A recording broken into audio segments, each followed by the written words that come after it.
Welcome to the new horror story.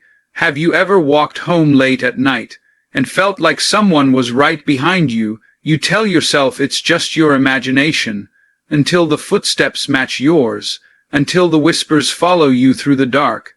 This is the story of Claire, who thought she was just walking home, but what followed her made sure she would never walk alone again. It was nearly midnight when Claire finally closed up the small bookstore. The streets outside were quiet, too quiet for a Friday night. Normally, she didn't mind walking home. The route was familiar, almost comforting, but tonight felt different. The lamps flickered as she stepped onto the sidewalk, the faint hum of electricity the only sound breaking the silence. She tugged her coat tight around her body, her breath hanging in the cold air like smoke. The first 5 minutes passed without incident, but then she noticed something unusual. No cars, no dogs barking, no voices spilling from the houses she usually passed. It felt as though the whole neighborhood had been emptied, abandoned. She shook the thought away and pressed on. Claire reached the entrance of the wooded path, a short cut she had taken countless times before. A single street lamp buzzed overhead, flickering weakly as though fighting to stay alive. She hesitated, staring into the tunnel of trees.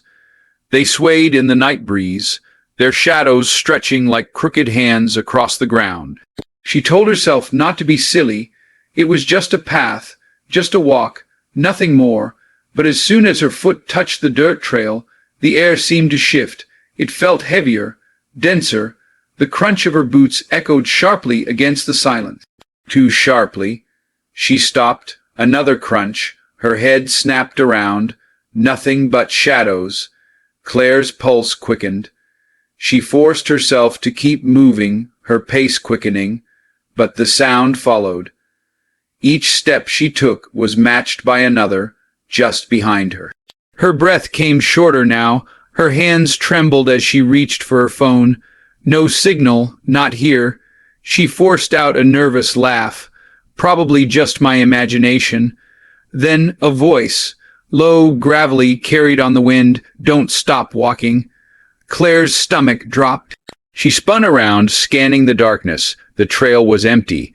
Her feet moved before her mind caught up, running now, twigs snapping beneath her boots.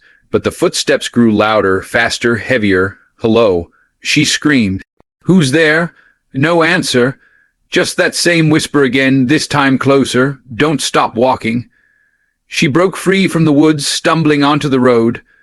Relief washed over her as her house came into view, the warm glow of the porch light shining at the end of the street.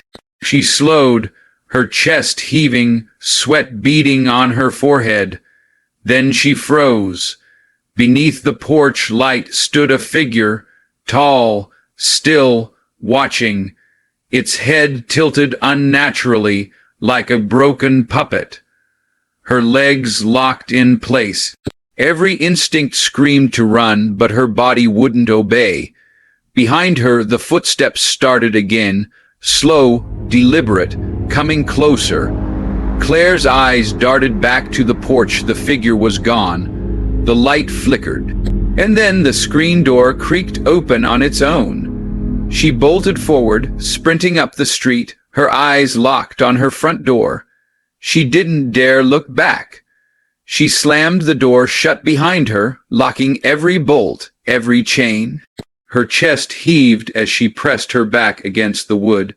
Safe, finally safe, or so she thought. The house was silent, too silent. She flipped on the living room light. The bulb burst, showering sparks. Darkness swallowed the room. Her phone buzzed in her pocket.